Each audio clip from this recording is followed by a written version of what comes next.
I could not miss Jetha uncle का सत्संग, क्योंकि इतना पावर सत्संग, इतने ब्यूटीफुल मैसेजेस हैं, and he is such a humble person. और गुरुजी के टाइम में ही हम लोग उनको देखते थे, उनसे हमेशा वो आते थे, उनकी पूरी फैमिली से हम लोग ने देखा था उनको। तो आई कैन कनेक्ट उस समय जो हो रहा था गुरुजी के दरबार में, एंड इट इज अमेजिंग जिस तरह से उन्होंने अपनी जर्नी बताई। तो सब कुछ सामने आ रहा था, जो जो वो बोल रहे थे। जैसे आज भी मैंने सत्संग में अपने यही शेयर किया था कि जितना हो सके आप नीचे बैठिए, क्योंकि गुरुजी के दरबार में तो वहाँ एक भी चेयर्स नहीं होती थी एम्पायर स्टेट में, और ना उसमें बड़े मंदिर के दरबार के अंदर एक भी चेयर्स होती थी।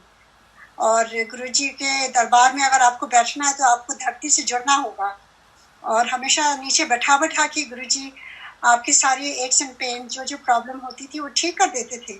शुरू में मुझे समझ नहीं आता था, और मैं सोचती थी कि नीचे बैठने में आदत नहीं होती थी, तो लगता था कैसे बैठे हैं, और घंटों घंटों गुरुजी बैठाए रखते थे। कभी कभी 6, 7, 8, 9 घंटे हो जाते थे, और पता ही नहीं चलता था, क्योंकि वो गुरुजी की पावर थी। वो गुरुजी अपनी पावर से ही हम सारी संगत को बैठाते थे नीचे। और तो काफी रात हो चुकी है, मैं बस एक सत्संग शेयर करूंगी, आप लोग को काफी देर हो गई है, तो देर जाओ। तो सुनते रहते हैं, आपको हम पूरी रात सुन सकते हैं। नहीं, मैं तो सुना सकती हूँ, क्योंकि मुझे तो, मेरा तो बेस्ट टाइम यही है, सत्संग करना, सत्संग सुनना, और इससे अच्छा टाइम हो ही नहीं सकता है। ये कोविड टाइम में हम इतना गुरुजी अपॉर्चुनिटी दे रहे हैं, सबके सत्संग सुनना और सुनाना। और मेरे ख्याल से I am all for it कि जिसके जिसके सत्संग हैं वो प्लीज अपने तक ना रखें, वो शेयर करें, क्योंकि गुरुजी अपने टाइम में भी खड़ा करके सबसे कहते थे अपने सत्संग शेयर करो, शेयर करो, शेयर करो। और गुरुजी ने सिखाया है कि शेयर करना चाहिए। और गुरुजी कहते थे कि जो जो कल्याण किता खड़े होके सारा दस, अपना भी कल्याण कर, दूजे का भी कल्याण कर। मतलब सुनाने वाले का, जैसे अंकल ने कहा, सेम चीज गुरुजी बोलते थे। और एक्चुअली मुझे तो, मैं एक बार काफी फिलोसफर हो गई थी, और गुरुजी के पास जाके मैं पूछने लगी, गुरुजी आप तो भगवान हैं, आप मुझे मिल गए, अब आप बताइए मुझे लाइफ में क्या करना है। तो गुरुजी तो कभी भी सीरियसली नहीं लेते थे, वो तो खाली जोक करते थे। और कभी आप बहुत सीरियस कोई क्वेश्चन करो तो गुरुजी ह्यूमर में टाल देते थे, क्योंकि वो आपको हमेशा लाइट करना चाहते थे। वो कभी नहीं कहते थे बड़ी बड़ी बुक्स पढ़ो या ये करो वो करो। बस वो कहते थे, जैसे अभी अंकल ने शेयर किया कि ऐश करो, ऐश करो इन द सेंस पॉजिटिव रहो, जैसे अंकल ने अभी शेयर किया, सेम चीज। आप खुश रहिए, चाहे आपके लाइफ में जो भी हो रहा है, बुरा भी हो रहा है, तो भी आप खुश रहिए। कहते हैं आप हमेशा हंसते रहोगे तो हंसने की आदत पड़ जाएगी। तो ये बहुत जरूरी है कि आप छोटी छोटी बातों में या बड़ी प्रॉब्लम्स कुछ भी हो, जब भगवान हमें मिल गए इस जन्म में, इससे अच्छा हमारा भाग हो ही नहीं सकता है। और जो भी हो रहा है वो हमारे 10% कर्मों की वजह से हो रहा है। जो हमारे प्रॉब्लम्स हमें लग रही हैं कि मेरी प्रॉब्लम है, गुरुजी के सामने तो ये कोई प्रॉब्लम ही नहीं है, क्योंकि गुरुजी चाहे तो चुटकी भर में सब कुछ कर देते हैं, पर कुछ चीजें हमें अपने कर्मों की वजह से सहनी पड़ती हैं। तो ये सत्संग में शेयर करूंगी, मैंने कई बार शेयर किया, पर अब क्योंकि शुरू से शेयर करूंगी। और मैं आज MP अंकल से भी रिक्वेस्ट करूंगी, MP अंकल प्लीज आइए, आप आइए। हाँ, मेरे बाद में आज MP अंकल को शेयर करने की जरूर फोर्स करूंगी, क्योंकि वो कभी नहीं शेयर करते। और मुझे लगता है कि गुरुजी ने बोला हुआ है, तो जैसे मैंने बोला कि मैं फिलोसफर होकर के उनसे, गुरुजी से पूछती थी मेरा लाइफ का पर्पस क्या है। गुरुजी से हर बार सोचती थी पूछूंगी, पर मौका नहीं मिलता था, डर जाती थी, पीछे हट जाती थी। एक बार बहुत हिम्मत करके गुरुजी ने एक बार मौका दिया, उनके पास बैठी हुई थी, तो मैंने कहा आज मौका मिल गया, आज मैं जरूर पूछ के रहूंगी। तो बार बार सोच रही थी कि जब कोई आस पास ना हो तो मैं पूछूं, जैसे गुरुजी डांटेंगे भी तो किसी को सुनाई नहीं देगा। तो मैंने बड़े सीरियसली होकर के गुरुजी से कहा, गुरुजी आप भगवान अब मिल गए हैं, अब आप बताइए मुझे क्या करना चाहिए। तो गुरुजी इतने कस के हंसे, इतने कस के हंसे और फिर कहते हैं कि जा ऐश कर, तू जिथे जा उथे मेरा सत्संग किया कर, अपना भी कल्याण कर, दूसरे का भी कल्याण कर।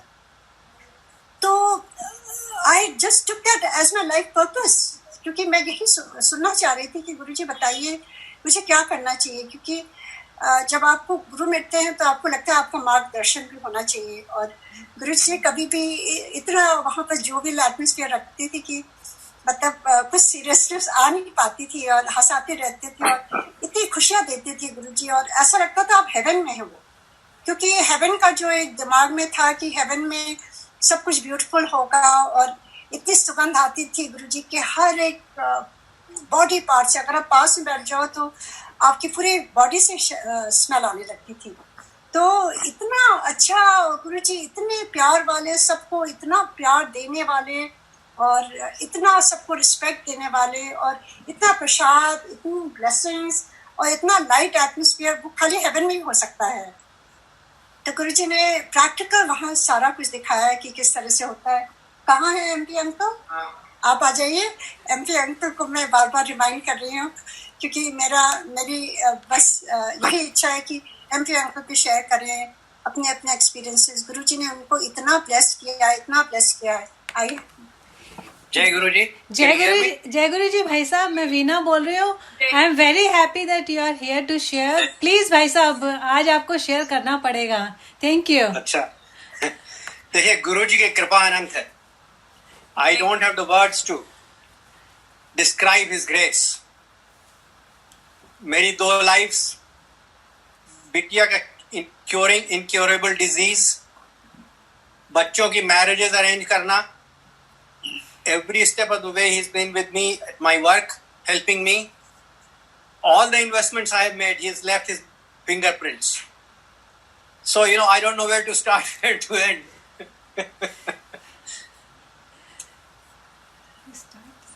अंकल, एक वो वाला सत्संग है ना आपके बेटे के कड़े का? हाँ, तुम बताओ। हाँ, अरे आइए।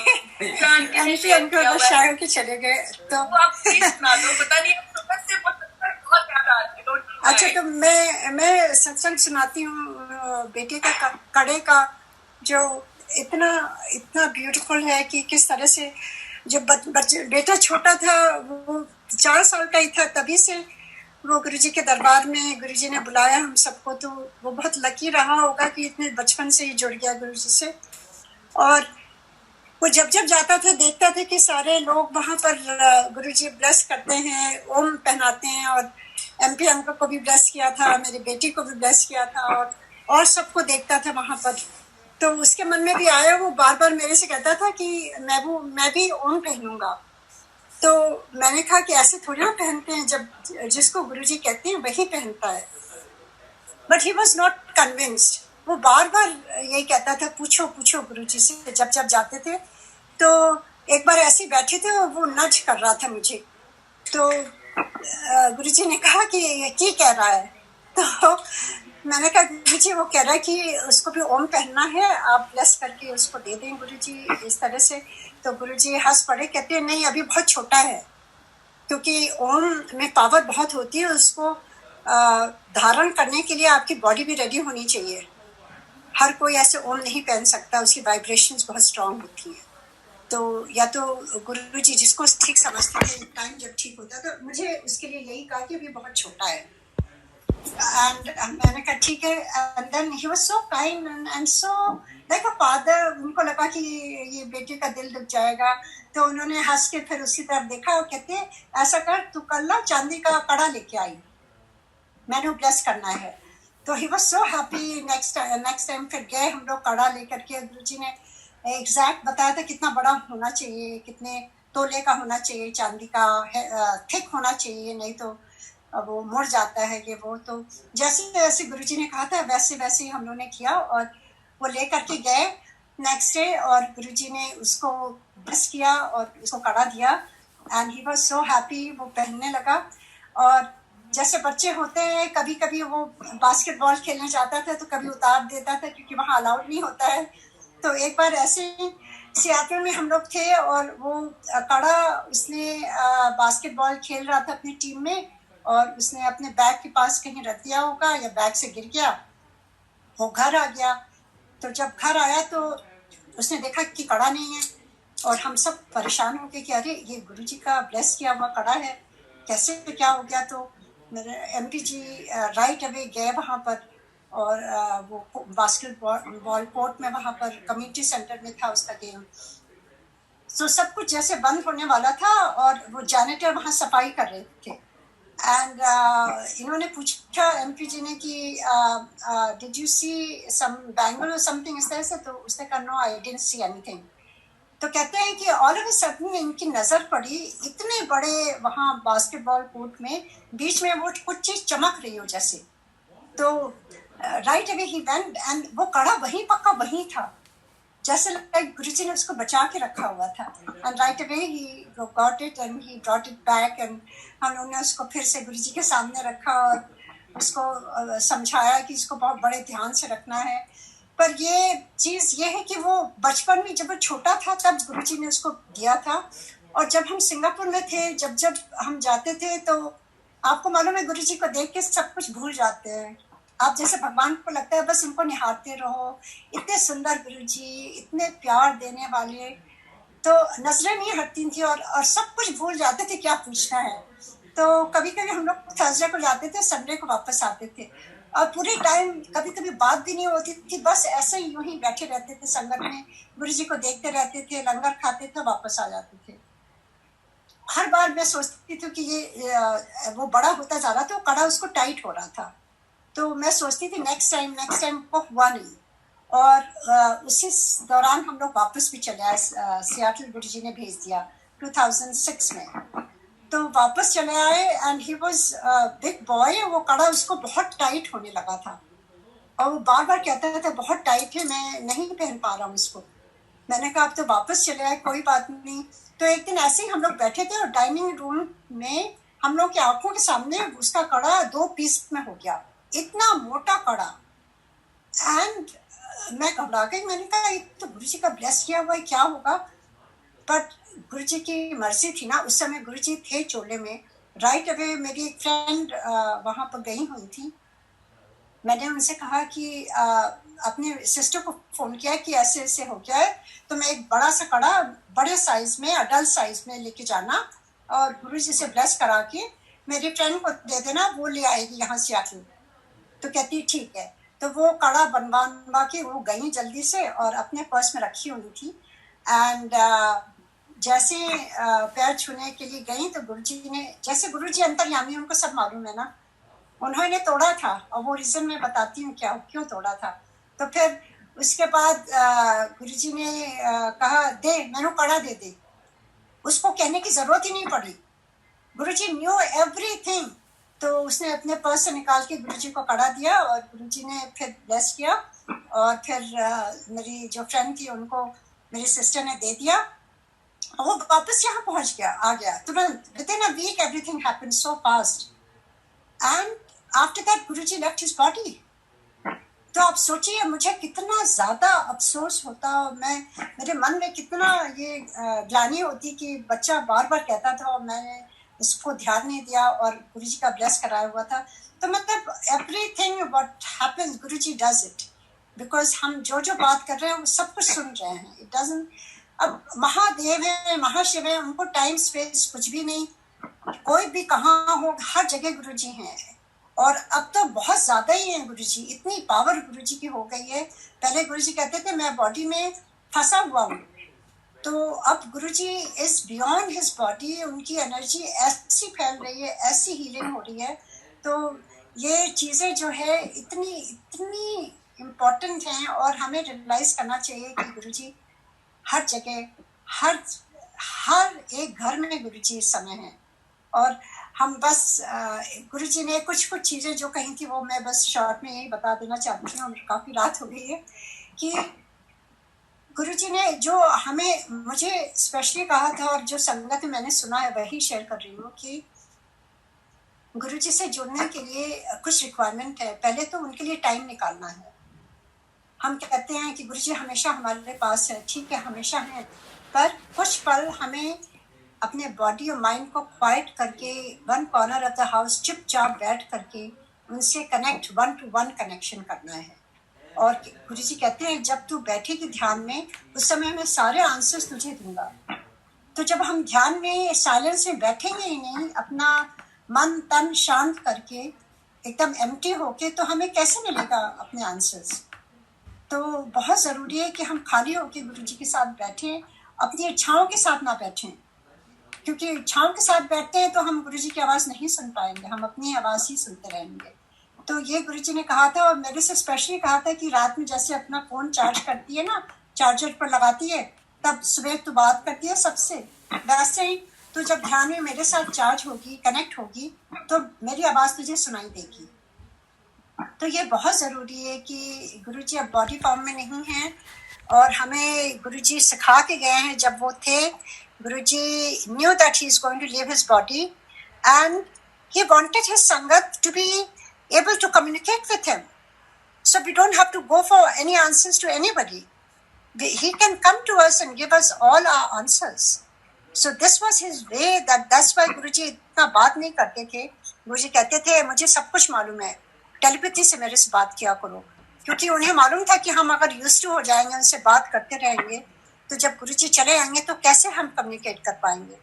So that was very good thing that Guruji, I'm very grateful to him कि गुरुजी ने हम सारी संगत को इतनी अच्छी तरह से समझाया, सिखाया किस तरह से जुड़ना चाहिए गुरुजी से और कनेक्ट होना चाहिए।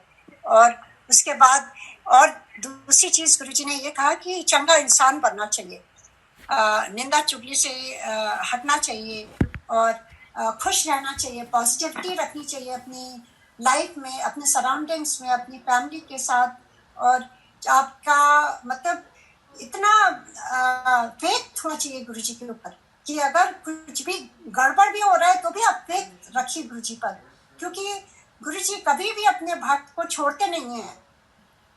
जैसे अभी अंकल ने इतना ब्यूटीफुली समझाया था, जेठा अंकल ने, कि गुरु जी बस 10% जो है हमारे कर्म जो है गुरु जी कटवाते हैं, और अपने संग रहकर ही कटवाते हैं।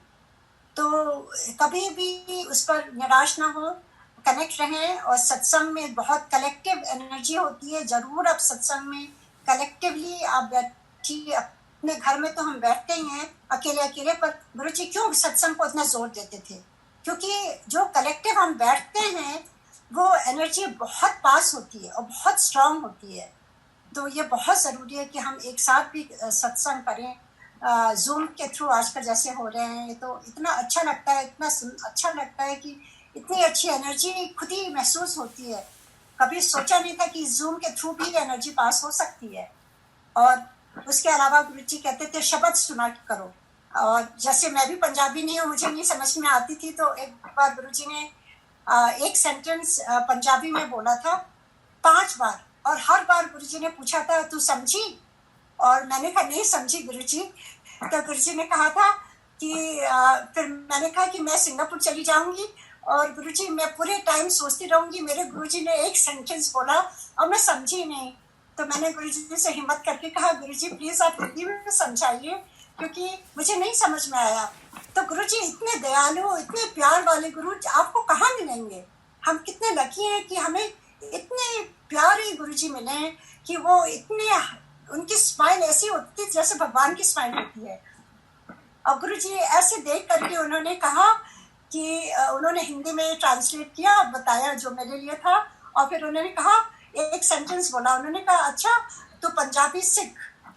तो गुरु जी ने एक सेंटेंस जो कहा ना, तो मैं सीख गई, क्योंकि गुरु जी का ब्रह्म वाक्य होता है। पहले मैं वहाँ बैठती थी, शब्द सुनती थी, मुझे समझ नहीं आती थी, पर गुरु जी ने जब से कहा तो पंजाबी सीख, आप बिलीव नहीं करेंगे गुरु जी के वर्ड्स में कितनी पावर, भगवान का वर्ड कहा हुआ है। जब मैं उसके बाद से जब जब वहाँ बैठती थी, शब्द सुनती थी, मुझे एक एक शब्द समझ में आने लगा। यहाँ तक कि मेरी बेटी के बगल में जो बैठती थी, वो पहले मुझे ऐसे एल्बो करके पूछती थी शब्द में what are they saying, what is happening, I don't understand. तो मैं उसको बस इशारे से कहती थी चुप रहो, आई ऑल्सो डोंट अंडरस्टैंड, चुपचाप बैठी रहो बस। तो उसके बाद से वो जब मुझे पूछती थी तो मैं उसको ट्रांसलेट करती थी। तो कहती थी आर यू श्योर मॉम? तो मैंने कहा हाँ। कहते हाउ डू यू नो? हमने कहा गुरु जी ने सिखा दिया मुझे पंजाबी। तो आप बिलीव नहीं करेंगे कि मेरी एक पंजाबी फ्रेंड थी सिंगापुर में, तो मैं अक्सर सोचती थी कि गुरुजी ने कहा था तो मुझे पंजाबी सीखनी चाहिए, तो मौका ही नहीं मिला क्योंकि ऑलरेडी गुरुजी ने सिखा दिया। तो ये भगवान ही कर सकते हैं और कोई नहीं कर सकता है। किस तरह से गुरुजी जो जो कहते थे वो सारी चीज़ें पूरी होती थी। और एक लास्ट सत्संग मैं बस शेयर करूँगी, जैसे एमपी जी ने अभी, एमपी अंकल ने अभी शेयर किया अपना सेप्टोसीमिया का, तो आपको लाइफ कौन दे सकता है? जीवन मरण भगवान के हाथ में होता है, वो गुरु जी के हाथ में है, वो महाशिव है और वो साक्षात आंखों के सामने। ये हमारी फैमिली में मेरे हस्बैंड के साथ हुआ है, तो मैं एक एक जो जो बोलूँगी वो गुरु जी जैसा हुआ था वैसे ही मैं शेयर करूँगी। और अगर ये मेरे साथ ना होता तो कभी कभी मैं बिलीव भी नहीं करती कैसे हो सकती हैं ये चीज़ें। तो 2006 में जैसे गुरुजी ने सिंगापुर से वापस हम लोग को भेज दिया था, अक्सर कहते थे तू वापस चली जा यूएस, अपनी कुड़ियाँ दा ब्याह कर, कुड़ियाँ दा ब्याह कर। तो हम लोगों का बिल्कुल मन नहीं होता था क्योंकि जब आप भगवान को पाते हैं तो उनको छोड़ने का मन नहीं होता है। ऐसा होता है कि हमारा जीवन का यही एम है कि भगवान को पाना। और जब भगवान को हम बॉडी फॉर्म में ऐसे मिलते हैं तो हमें लगता है कि बस अब हमें और कहीं नहीं भटकना है, कहीं नहीं जाना है, बस गुरु जी के दरबार में ऐसे ही हम बैठे रहें, ऐसे ही सत्संग होता रहे, ऐसे ही हम हमेशा आते रहें, लंगर खाते रहें और इतना ब्यूटीफुल सारा कुछ वहाँ जो एटमोसफियर था वहीं बैठे रहें। जाने का मन ही नहीं होता था। सारे हम छिपते थे कि गुरु जी कहीं आज्ञा ना देते, कहीं आज्ञा ना देते जाने के लिए। और स्पेशली हम लोग इतनी दूर सिंगापुर से आते थे तो हर एक पल हमारे लिए बहुत इम्पोर्टेंट था। और खाली गुरुजी को कहीं भी बैठे लगता तो बस गुरुजी दिखते रहे, बस दैट्स इट, चाहे बात हो चाहे ना बात हो। तो ऐसे ही वो चलता रहा। और गुरुजी कहते थे तू जा सिंगापुर से वापस जा यूएस, अपनी कुड़िया का ब्याह कर।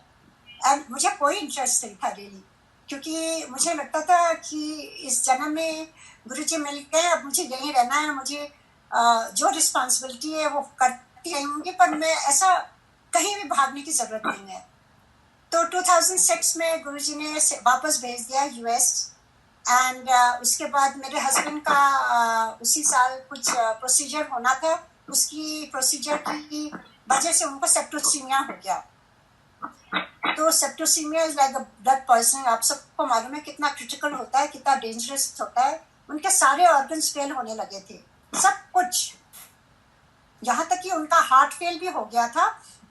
वो हॉस्पिटल में थे और कार्डियोलॉजिस्ट उनको चेक करने आया था।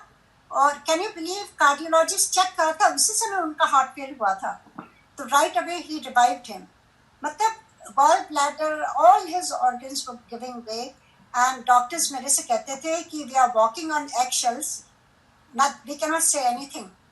और मुझे गुरुजी पर इतना फेथ था कि मैं डॉक्टर्स को कहती हूँ no doctor, he will be totally fine. तो सोचता था कि शायद इनको कुछ मेंटल स्ट्रेस की वजह से she is talking all this. मैं कहती थी तो कहता था हाउ डू यू नो, कहते थे because he is with me. तो मतलब इतना फेथ था कि कुछ भी बुरा नहीं होगा, ये टाइम है, ये भी कट जाएगा। तो मेरे डॉक्टर्स, वो भी गुरुजी की कृपा से सारे जो डॉक्टर्स थी, और मेरे सन इन लॉ, उनकी शादी होने वाली थी, वो भी आ गए थे, सारे बच्चे आ गए थे। और वो लोग आईसीयू में रहते थे गुरुजी के पास, मतलब मेरे हस्बैंड के पास। मैं अपने छोटे बेटे को लेके यहाँ रहती थी और सुबह में बेटे को स्कूल छोड़ के फिर जाती थी हॉस्पिटल, बच्चों को रिलीव करती थी। तो ये हमारा रोज का हो रहा था। एंड काफ़ी प्रॉब्लम्स उनको हो गई थी। एंड अचानक ही मैं यहाँ इसी जगह, एक्चुअली इसी कमरे में यहीं बैठी थी, और गुरुजी ने अपने हाथ से स्वरूप, छोटे छोटे गुरुजी देते थे स्वरूप, और छोटी सी उन्होंने स्वरूप दिया था, ब्लेसिंग ऑलवेज। तो मैं वो हाथ में ले करके यहीं बैठी थी, नींद तो आती नहीं थी, यहीं बैठी थी। और सुबह 4 बजे मेरा फ़ोन बजा और अचानक मैंने घबरा के फ़ोन उठाया कि पता नहीं हॉस्पिटल से है। जैसे मैंने हेलो कहा तो उधर से गुरुजी बोलते हैं, गुरुजी कहते हैं मैं गुरुजी बोल रहा हूँ। तो मैं उठ के खड़ी हो गई, मुझे समझ नहीं आया कि मैं क्या बोलूँ, हेलो बोलूँ, हाय बोलूँ गुरुजी को। और मैंने कहा जी गुरुजी। तो कहते हैं कि मैंने सब 10 एमपी अंकल नो जो हुआ है सारा कुछ मैंने 10। तो मैंने कहा गुरुजी उनको सेप्टोसीमिया हो गया है, ब्लड पॉइजनिंग। तो और फिर मैं रोने लगी। तो गुरुजी कहते हैं ना तू रोई ना, मैंने एक 10।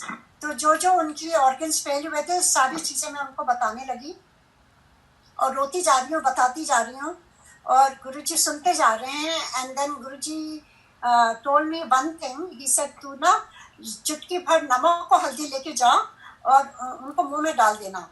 सो ऐसे गुरुजी उनको मुंह से कुछ भी नहीं खाने को दे सकते हैं, सारे इंस्ट्रूमेंट्स लगे हैं, सब मास्क लगा है, इतने नर्सेस हैं आईसीयू में, कुछ भी वहां नहीं दे सकते गुरुजी।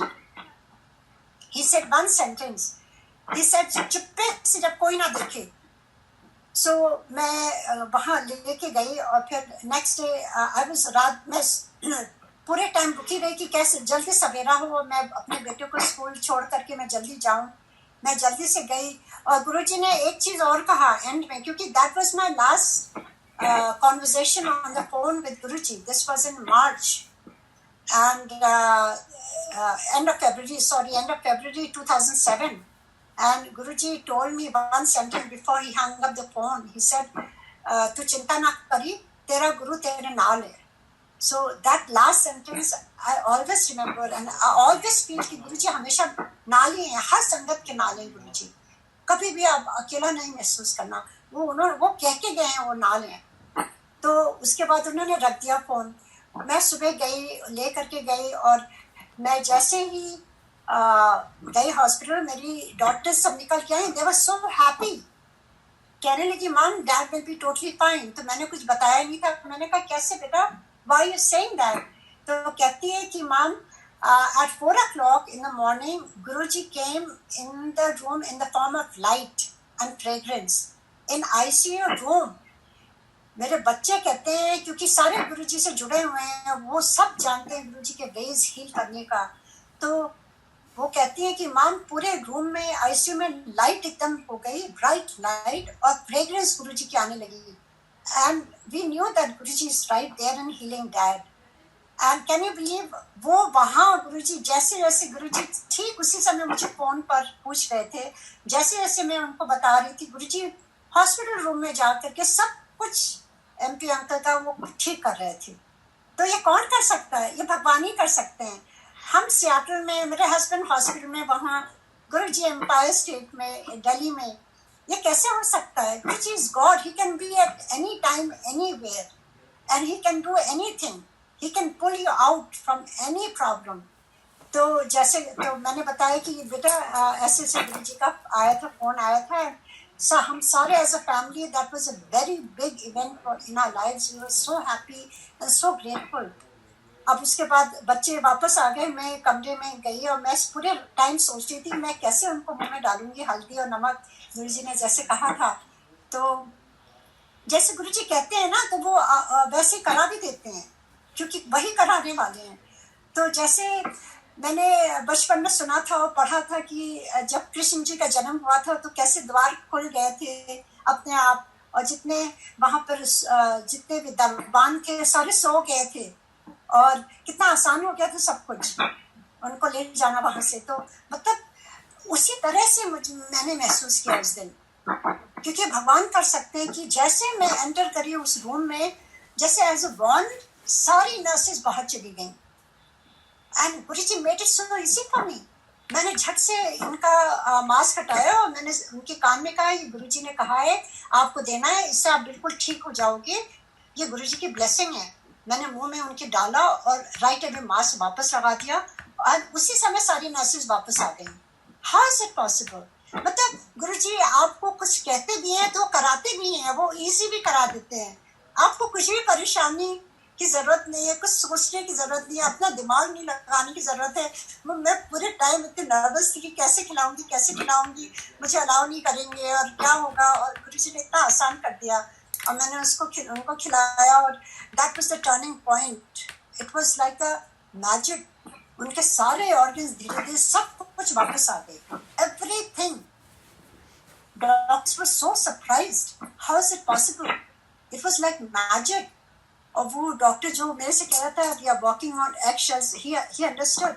He said actually all your prayers and your family togetherness, and वो जो कहते हैं कि all of you are so caring and you know the whole family is there, उसकी वजह से ये होता है. तो मैंने कहा it's not because of that, because he is with me, his blessings are there and सब कुछ ठीक था. ये लास्ट में जरूर मुझे खत्म करना है तो मुझे ये शेयर करना चाहिए.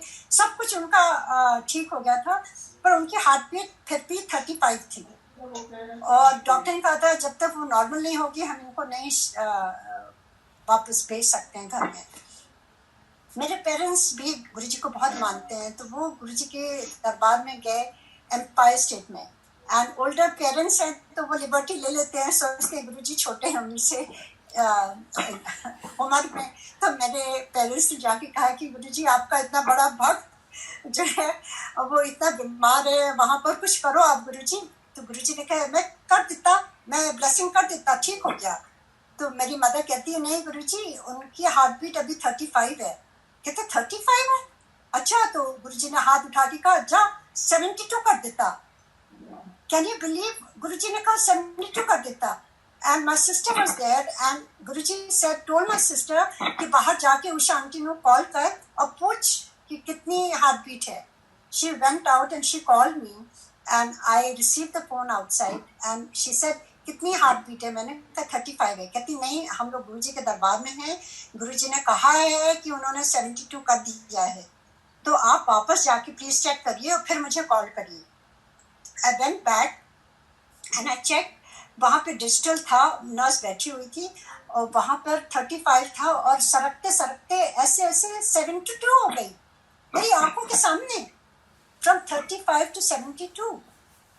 And if it had not happened with me, I would not have believed really. How is it possible? गुरुजी वहाँ पर है, उन्होंने कह दिया और वो 35 से 72 हो गई. एंड उसके बाद मैं भागती गई बाहर और मैंने अपनी सिस्टर को फोन किया. मैंने कहा प्लीज गुरुजी का पैर पकड़ करके थैंक यू बोलो और उनको हक करो, उनको बोलो thank you Guruji is God. कितनी बड़ी ब्लेसिंग कर दी उन्होंने, कैसे 35 से 72 कर दिया. मतलब गुरुजी प्रैक्टिकल करके दिखाते हैं. गुरुजी कोई लंबे लंबे सर्मन्स नहीं देते हैं, लंबी लंबी शिक्षाएं नहीं देते हैं. गुरुजी एक सेंटेंस में आपको जिंदगी देते हैं और आपको वही दिखा देते हैं कि वो है कौन. तो ये क्या प्रूव करता है कि गुरुजी भगवान है. लाइफ देते हैं उन्होंने, मेरे हस्बैंड की लाइफ दी और फिर उसके बाद जो है वो उनका सब कुछ अच्छा हुआ, वापस घर आ गए. एवरीथिंग वाज, मतलब this was before Guruji left his Chola. This was 2007 मार्च. सो आप सोच सकते हैं कि कितनी बड़ी गिफ्ट गुरुजी दे के गए हैं. लाइफ कौन दे सकता है, ना डॉक्टर्स दे सकते हैं, ना कोई दे सकता है, ना हम फैमिली वाले किसी काम के आ सकते हैं. और लाइफ बस भगवान दे सकते हैं. एंड गुरुजी साक्षात भगवान है हमारे लिए और सारी संगत के लिए भगवान है. इतने एक्सपीरियंसेस आपने सबने सुने हैं अभिजेत्रा अंकल का.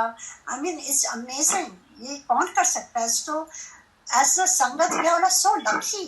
Actually I would say that we are the golden part of our life that we have seen. और जो जिन्होंने नहीं भी देखा है उनके लिए भी कितना अच्छा है. जो संगत नहीं है वो भी कितनी लकी है कि आपको मौका मिल रहा है गुरुजी से जुड़ने का. ये सुनहरा मौका है, ये मौका फिर नहीं आएगा. और भगवान से जुड़ने का और भगवान की ब्लेसिंग पाने का. और इतने सरल भाव से गुरुजी की ब्लेसिंग देते हैं कि खाली आप मंदिर में जाओ, सत्संग में जाओ और गुरुजी से की शब्द सुनो, लंगर खाओ और चाय प्रसाद पियो और अच्छे इंसान बनो और बस फिर मौजी मौज है. तो ये कौन कर सकता है इतना. ना कोई पूजा पाठ गुरुजी, ना आडंबर विडंबर, ये सब में नहीं पढ़ते थे गुरुजी. कुछ नहीं कहते थे. कभी गुरुजी ने नहीं कहा कि तुम 3 बजे उठो या 2 बजे उठो. ये आपके ऊपर है अगर आप करना चाहें. पर आज तक गुरुजी ने कभी नहीं कहा कि तुम अमृत वेला में उठो, ये करो वो करो, नहाओ, जाड़े में 4 बजे नहा लो, ये है वो है. कुछ भी नहीं. गुरुजी तो कहते थे प्रैक्टिकल मैं करता हूँ. गुरुजी तो ये भी नहीं कहते थे कि कोई टाइम निकालो. कहते थे जब गुरुजी को याद करो वही दिन सवेरा है. और कहते थे मन चंगा तो नाले का पानी भी गंगा. तो मतलब सबसे पहले अपने आप को सुधारे, अच्छी अच्छी चीजें गुरुजी की सीखें और जो है ईर्ष्या द्वेष से बचें, निंदा चुगली से बचें. अपने को पवित्र रखें और खुशी रखें, खुश रखें, पॉजिटिविटी रखें, अपना भी भला करें और दूसरे का भी भला करें।